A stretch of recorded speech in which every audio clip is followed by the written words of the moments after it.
नमस्कार, बहुत स्वागत है आपका। मैं हूं आपके साथ नेहा दुबे। भारतीय जनता पार्टी के नेतृत्व वाले राष्ट्रीय जनतांत्रिक गठबंधन एनडीए को 2024 के चुनावी अखाड़े में पटकने देने के लिए विपक्षी पार्टियां एक सीट पर एक उम्मीदवार उतारने के फॉर्मूले पर काम कर रही है। यूपी के अंदर बीजेपी सभी 80 सीटें जीतने का लक्ष्य निर्धारित चुनावी तैयारियों में जुट गई है, तो वहीं विपक्ष का एक सीट एक उम्मीदवार का फॉर्मूला सूबे में फेल हो गया है। बीएसपी प्रमुख मायावती ने यह ऐलान कर दिया है कि हम किसी से गठबंधन किए बगैर चुनाव मैदान में उतरेंगे। मायावती ने चुनाव बाद गठबंधन का विकल्प खुला रखा है, लेकिन साथ ही ये भी साफ किया है कि बीएसपी किसी को भी फ्री में समर्थन नहीं देगी। मायावती के इस ऐलान के साथ ही ये भी साफ हो गया है कि यूपी में लड़ाई त्रिकोणीय होगी। अब चर्चा इसे लेकर भी होने लगी है कि मायावती के एकला चलो की पॉलिटिक्स से कांग्रेस, सपा और बीजेपी में किसे नफा नुकसान हो सकता है। इस पे करेंगे डिबेट, लेकिन उससे पहले ये रिपोर्ट देखें।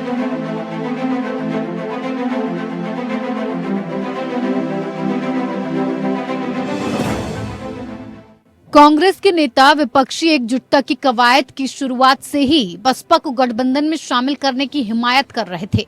हालांकि सपा प्रमुख अखिलेश यादव इंडिया गठबंधन में बसपा की एंट्री के खिलाफ थे। अखिलेश ने इंडिया गठबंधन की दिल्ली में हुई चौथी बैठक में दो टूक कह दिया था कि अगर बसपा की एंट्री होती है तो सपा को भी अपना स्टैंड क्लियर करना पड़ेगा।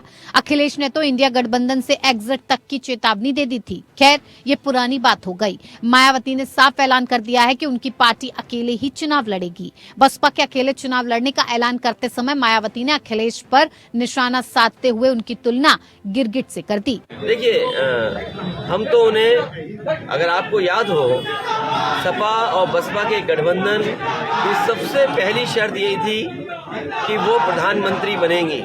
हम तो इसलिए वोट दे रहे थे उस गठबंधन में कि प्रधानमंत्री बने। और आज अगर ये भाषा इस्तेमाल हो रही है, जो रंग बदलने वाली बात है, तो कहीं न कहीं मैं समझता हूँ उनके ऊपर दबाव है या दबाव होगा, जिसके कारण उन्हें इस तरह की बात करनी पड़ रही है। माना जा रहा है कि बसपा के अकेले चुनावी मैदान में उतरने से सपा कांग्रेस गठबंधन को नुकसान का खतरा अधिक है। अगर ये मान लें कि बीजेपी का वोट शेयर पिछले चुनाव के मुकाबले बड़ी गिरावट के साथ बीजेपी का वोट शेयर 42 या 44% के स्तर तक भी आ जाता है, तो बाकी का वोट सपा कांग्रेस और बसपा के बीच बटेगा। बसपा के पास करीब 19% वोट बैंक है, जो पार्टी के ही साथ जाता है। मायावती दलित मुस्लिम समीकरण सेट करने में सफल रहीं, तो रामलला की प्राण प्रतिष्ठा के बाद अनुकूल माहौल और एंटी वोट का सपा कांग्रेस गठबंधन पर बसपा के बीच बंटवारा बीजेपी की राह आसान कर सकते हैं। अखिलेश यादव पीडीए यानी पिछड़ा दलित अल्पसंख्यक का नारा दे रहे हैं। घोसी उपचुनाव में सपा की जीत से भी विपक्षी खेमा उत्साहित है, लेकिन एक फैक्टर ये भी है कि घोसी में बीजेपी और सपा के बीच सीधा मुकाबला था। बसपा ने उम्मीदवार नहीं उतारा था। उधर लोकसभा चुनाव में सपा कांग्रेस गठबंधन के सामने अब की बार 400 पार का नारा देकर चुनावी मैदान में उतर रही बीजेपी के साथ ही बसपा से पार पाने की चुनौती भी होगी। कहा यह भी जा रहा है कि मुकाबला अगर एकजुट विपक्ष से होता तो बीजेपी के लिए चुनावी राह अधिक मुश्किल हो सकती थी, लेकिन त्रिकोणीय मुकाबले का नुकसान विपक्ष को उठाना पड़ सकता है। दलित, खासकर जाटव, बसपा के बेस वोटर माने जाते हैं। दलित वर्ग की आबादी यूपी में करीब 21% है। बसपा का वोट शेयर देखें तो पार्टी 2014 के चुनाव में एक भी सीट नहीं जीत सकी थी। तब भी पार्टी को 19.8% वोट मिले थे। तब बीजेपी ने 42.6% वोट शेयर के साथ 71 सीटें जीती थीं। सपा को 22.3% वोट शेयर के साथ 5 और 7.5% वोट शेयर के साथ कांग्रेस 2 सीटें जीत सकी थी। 2019 के चुनाव में बसपा ने सपा के गठबंधन कर चुनाव लड़ा। तब मायावती की पार्टी वोट शेयर और सीटों के लिहाज से बीजेपी के बाद दूसरी सबसे बड़ी पार्टी बनकर उभरी थी। दरअसल बसपा का वोट सहयोगी पार्टियों को एक मुश्त ट्रांसफर होता है। मायावती ने भी अकेले चुनाव लड़ने का ऐलान करते हुए इस बात पर खासा जोर दिया था। फिलहाल यूपी में त्रिकोणीय चुनाव बीजेपी की राह आसान करेगा। Bureau report, APN.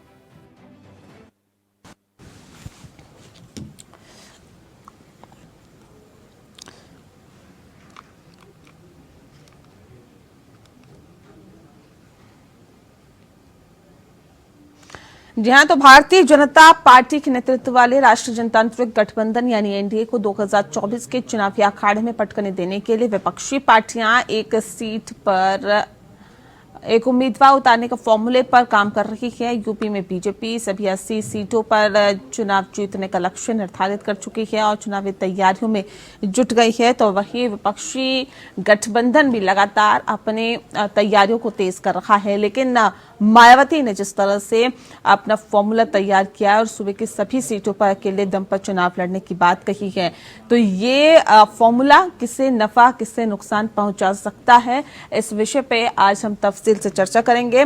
खास मेहमान हमारे साथ मौजूद हैं, उनसे आपका परिचय करा देते हैं। इस वक्त हमारे साथ विजय खैरा साहब हैं, प्रवक्ता हैं भारतीय जनता पार्टी के, बहुत स्वागत है आपका।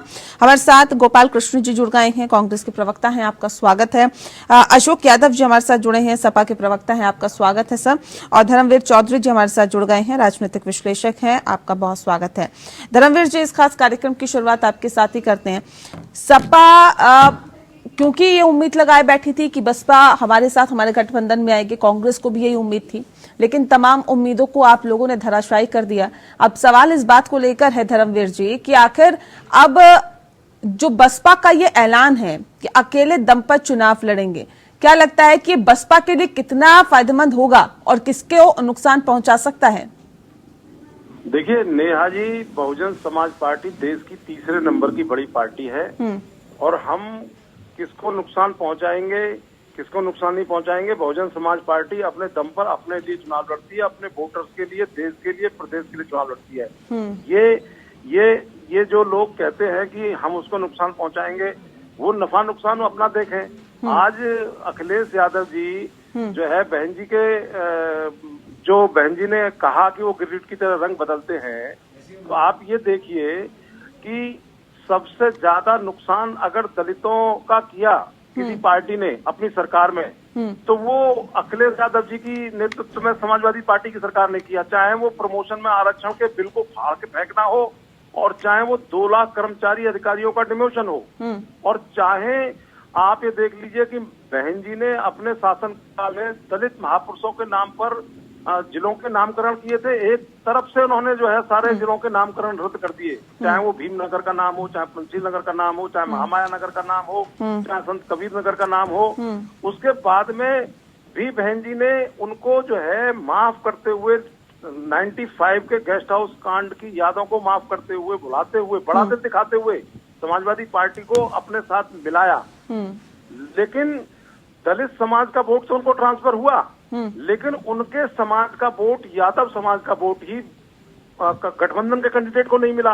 अगर वो मिला होता नेहा जी, तो डिम्पल यादव जी चुनाव नहीं हारती, प्रोफेसर राम गोपाल का बेटा चुनाव नहीं हारता अक्षय, वहाँ शिवपाल यादव जी ने ही उनका बेड़ा गर्क कर दिया। उनके परिवार की लड़ाई उनके पार्टी और गठबंधन पर भारी पड़ गई।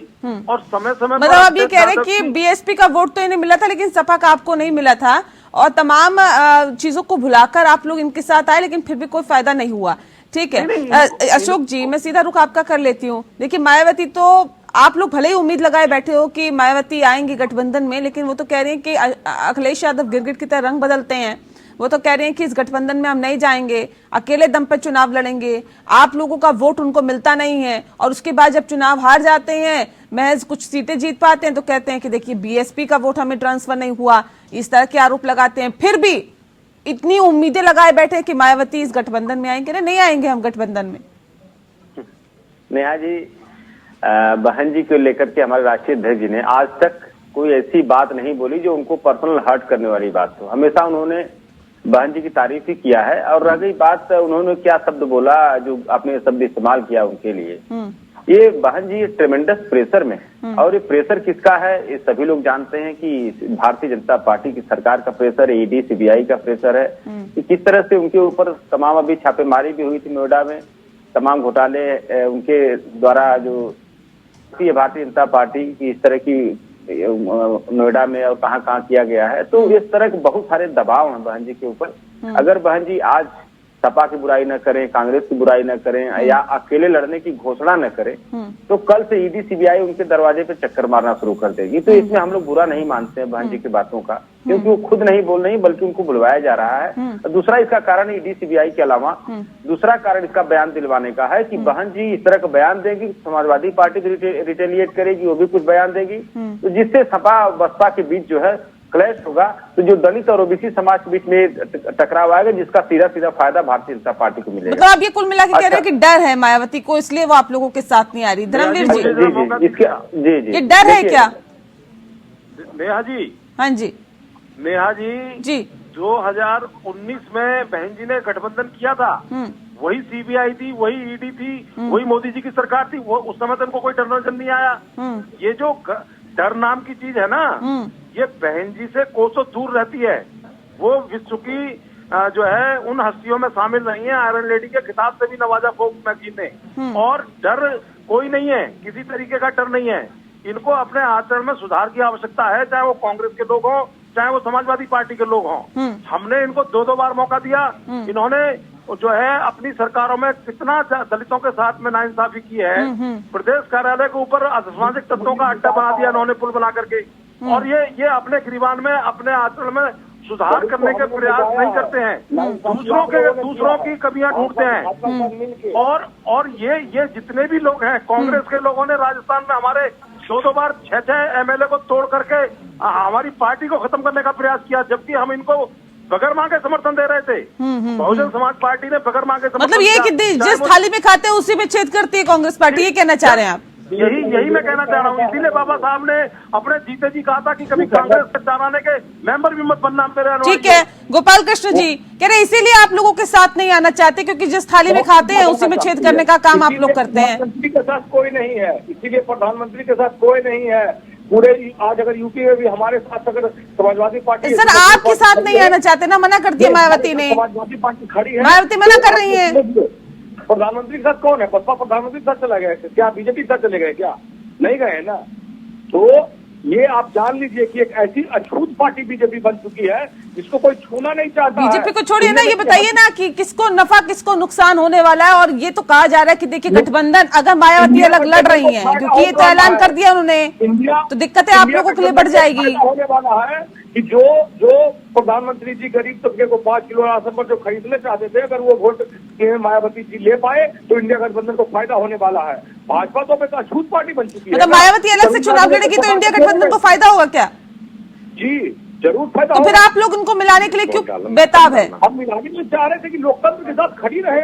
वो आपसी लड़ाई मनभेद तो हमारा समाजवादी पार्टी से कई बार हो जाता है, लेकिन लोकतंत्र के साथ खड़े हैं, देश के साथ खड़े हैं। हम व्यापारियों के साथ बिकने नहीं देंगे थे। नहीं, तो फिर आप लोगों को क्यों ऐसा लगता है कि मायावती अलग लड़ रही है तो आप लोगों को फायदा होगा? कैसे फायदा होगा, समझाइए हमें जरा, समझाइए। उनका जो अगर हम खुले लहजे में कहें, जो उनके समर्थक है दलित वोट बैंक, जो मुख्य दलित वोट बैंक है, अगर उसको प्रधानमंत्री ने 5 किलो अनाज देकर अगर मूर्ख बनाने की कोशिश किया है तो वो प्रधानमंत्री का सफल नहीं होने वाला है। अगर वो दलित जी वोट उनका अलग जाएगा तो प्रधानमंत्री का ही गया ना। हमारा और समाजवादी पार्टी का तो एक हो चुका है। लोग समझ चुके हैं कि हमारी लड़ाई आपस में हो सकती है, लेकिन देश बचाने के लिए, गुजराती व्यापारियों से बचाने के लिए हम लोग एक हो चुके हैं। मतलब आप ये कह रहे हो कि देश बचाने में मायावती नहीं आ रही है साथ में? आ रही है, वो अलग रहकर भी हमारा ही पक्ष ले रही है। हम तो कई बार बोले कि बसपा जो है वो पूंजीपति के साथ क्यों जाएगी, बिहार में चिराग पासवान की तरह गुलामी नहीं करेगी ना। तो फिर बौखलाहट किस बात की सर? इतना क्यों तिलमिलाए हुए हैं आप लोग कि नहीं वो हमारे साथ आए नहीं आना चाहती है? बीजेपी है और कई मीडिया वाले लोग हैं कि क्यों नहीं बीजेपी को अछूत बना के रखा है। तमिलनाडु में जब बीजेपी अलग हुई थी तो लोगों ने पटाखा छोड़ के दीपावली मनाई। किसी के बनाने से बन जाती है कि कैसी बातें आप लोग कर रहे हैं सर? ये अजीब विडंबना है आप लोगों की कि सारा ठीकरा मीडिया वालों पे फोड़ दीजिए। खैर साहब, मैं सीधा रुख आपका कर लेती हूँ। देखिए, ब्रेक पे जाने से पहले सीधे इस बात को कहा जा रहा था कि मायावती अगर अलग चुनाव लड़ रही है तो सीधे फायदा मिलेगा गठबंधन को। कह रहे हैं वो ना खड़े होके भी हमारे साथ खड़ी हुई हैं। क्या आपको लगता है कि ये जो समीकरण बनते हुए दिखाई दे रहे हैं ये वाकई गठबंधन को फायदा पहुंचाएंगे या बीजेपी को? अगर इनको फायदा होना था तो मायावती को बुला काहे रहे थे? सीधा सवाल है। अगर ये कहते हैं इन्हें फायदा हो जाएगा तो काहे लिए तड़प रहे थे? बार बार कह रहे हैं किसी तरह ये आवाज साफ नहीं क्या? हेलो, जी जी, आवाज आ रही है आपकी, बताइए सर। हाँ। दूसरी बात क्या है, मायावती जी ने काफी सोच समझ के निर्णय लिया है। काफी मैं कहूँगा श्रूड पॉलिटिशियंस हैं वो। उन्होंने क्या किया, सबसे पहले वॉच किया कि स्वामी प्रसाद मौर्य ने जो वो अपशब्द बोले हैं हिंदू धर्म के खिलाफ, रामायण के खिलाफ, भगवान राम के खिलाफ, उन सब अपशब्दों का क्या असर होता है। उन्होंने इस पर विचार किया। फिर उन्होंने देखा समाजवादी पार्टी का डब्बा गोल होने वाला है, क्योंकि अब हिंदू वोट इनको सनातन मिलने वाला नहीं है। दूसरी बात, उन्होंने नोट की मध्य प्रदेश के चुनाव की। जब देखा मध्य प्रदेश के चुनाव में इनको एक भी सीट नहीं मिली, तो उनकी जो सोच थी वो बिल्कुल पक्की हो गई, खेल ही खत्म हो गया। तीसरा, अब उन्होंने जो मंदिर में नहीं जाके अपना काम किया है, तब जाहिर है कि अब वहाँ सपा के पास बचा ही क्या है। जब पूरी की पूरे आप यादवों के ही उनकी जाति के वोट जरा आप देखें, उनके इंटरव्यू आप देखें, किस कदर लोग यादव लोग कह रहे हैं कि गलती करी है, इस बच्चे को भी सीखना चाहिए। बुजुर्ग यादव लोग ये कह रहे हैं टीवी पर कि ये कुछ नहीं सीखा, अपने बाप से भी नहीं सीखा, ये सब बातें बोल रहे हैं। इन सब बातों के बाद उन्होंने नोट कर लिया कि समाजवादी पार्टी जो है एक बोझ है। ये न सिर्फ हिंदुस्तान पर बोझ है, न उत्तर प्रदेश पर बोझ है, ये बोझ सब पार्टियों के ऊपर भी है। और हम बड़े खुश हैं इस बात से कि इनने जो अलायंस बनाया उसमें समाजवादी पार्टी है, तो हमको ये फायदा होने वाला है। उत्तर प्रदेश में जो 80 सीटें 2 लाख 2.5 लाख वोट से जीतने वाले थे, अब वो 4-4 5-5 नहीं, लेकिन ये तो कह रहे हैं कि आप लोग ईडी सीबीआई का डर दिखाते हैं, इसलिए जो बीएसपी है वो आप लोगों के साथ नहीं, मतलब इनके साथ नहीं जा रही, अलग चुनाव लड़ रही है। डर क्या है? डर क्या? बीच में बिल्कुल नहीं बोलेंगे आप। नाराज मत होइए, आप बीच में नहीं बोलेंगे। आपको जब नहीं बोलना आता है तो काहे बैठ जाते हो बहस में? या तमीज सीखिए, सिस्टम सीखिए यहाँ का। जी आप बोलिए इनको चुप करने के लिए, ये बोलने पहले 15 मिनट। नहीं, एक एक करके बोलिए ना, कोई नहीं, एक एक करके बोलिए। बहुत गुस्से में है वो। खैर साहब, अपनी बात रखिए, मैं आती हूँ। मैं गोपाल जी, बीच में मैं नहीं बोला ना, 15 मिनट इंतजार किया है। अब 2 मिनट मेरी बात 3 लोग बोले हो, सुन लीजिए, फिर विश्लेषण की बात सुन लीजिए, तब बोलिए आप आराम से। ठीक है, रखिए बात। अब उन्होंने ये समझ लिया समाजवादी पार्टी के पास अब वोट बचा नहीं है बिल्कुल किसी तरह की। तो न सिर्फ इस कारण से कि उनका कत्ल करने का व्यवस्था की गई थी, हमसे सीबीआई की बात कर रहे हैं, हमने डराया तुमने था। गेस्ट हाउस में मारने समाजवादी पार्टी गई थी, उन्होंने खुलेआम एफआईआर दर्ज कराई थी, उसके वीडियो बाहर निकले थे कि गेट से बेचारी कैसे छुपी थी। सारे हिंदुस्तान को उस समय मायावती का दर्द दिखाई दिया था। वो बात और है कि उन्होंने बड़ा दिल करके उन्हें माफ कर दिया था, वो एक अलग बात है। लेकिन दोबारा वो उसी हरकत पे फिर आ गई समाजवादी पार्टी। तो आज फिर मायावती जी यही कह रही है कि ये लायबिलिटी है। ऊपर से वो ये भी जान रही है कि कांग्रेस में को इन्होंने बोला है धोखेबाज पार्टी। अभी महीना नहीं गुजरा, 1 महीने पहले ही बोला ये धोखेबाज लोग हैं। तो अब कांग्रेस ही कैसे वोट दे देगा समाजवादी पार्टी का? इनका डब्बा चारों तरफ से गोल है, खाली मुसलमान वोटों की खातिर नहीं गए थे मंदिर में, नहीं जा रहे थे मंदिर में, तो न जाए वो। उसमें भी बहुत सारे मुसलमान इस बात से नाराज है कि आजम खान के साथ आपने अन्याय किया है, आप दूसरे मुसलमान नेताओं के साथ अन्याय कर रहे हैं, तो वही मायावती के पास साथ जाएगा। ठीक है, हमको कहीं कोई नुकसान नहीं है। अपनी गिरवा में झांके के कहाँ गलतियां कर रहे हैं। अखिलेश जी अगर सुधरते हैं तो बहुत अच्छी बात है। अरे स्वामी प्रसाद मौर्य को तो तुरंत पार्टी से निकाल देना चाहिए था। अगर जरा भी हिंदू खून है इनके अंदर तो उसी दिन निकाल देना चाहिए था। इनने अगर कभी रामचरितमृत पढ़ती है, अगर कभी भी कहते हैं हम यदुवंशी है, कृष्ण भगवान के वंशज हैं, अरे तो तुम्हें तो उसी दिन निकालना। ठीक है अशोक जी, जवाब दीजिए जल्दी से, 10 सेकेंड। देखिए नेहा जी, मुझे लगता है कि खैरा साहब के अंदर का हिंदुत्व का खून जो है मर गया होगा, क्योंकि इसके पहले जो है संजय निषाद ने भगवान राम के पिताजी को लेकर के क्या बोला था। इनके डिप्टी सीएम ने माँ सीता को टेस्ट ट्यूब बेबी कहा, तब इनका हिंदुत्व कहाँ चला गया था। ये लोग जो है बहुत ही स्वार्थी लोग हैं। लाभ के लिए भगवान राम को भी गाली सुन लेंगे, माँ सीता के लिए भी गाली सुन लेंगे, बस इनको चुनावी लाभ मिलना चाहिए। शंकराचार्य लोगों ने क्या कहा है, शंकराचार्य लोगों ने कहा है कि ये राजनीति कर रहे हैं मोदी जी की टीम भारतीय जनता पार्टी।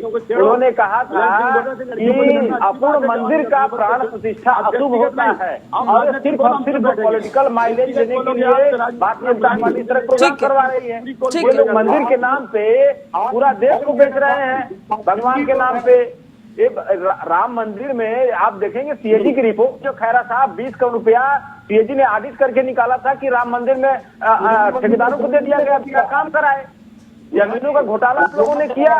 चलो ठीक है। अच्छा ये बताइए, अभी थोड़ी देर पहले ये कह रहे थे गोपाल जी, अगर आप ये कह रहे थे कि देखिए मायावती अलग चुनाव लड़ रही है तो हमें फायदा मिलेगा, तो फिर आप लोग क्यों भारतीय जनता पार्टी की बी टीम कहते हैं मायावती को कि बी टीम है उनकी? आप लोग खुश हो रहे हैं कि वो इंडिया गठबंधन नहीं आए, तो क्यों खुश हो रहे हैं? उनके साथ तो कोई नहीं गया ना, उनको तो अछूत की पार्टी बना के रखा है ना बीजेपी को, जो उन्होंने राम जी के जमीन को बेच दिया।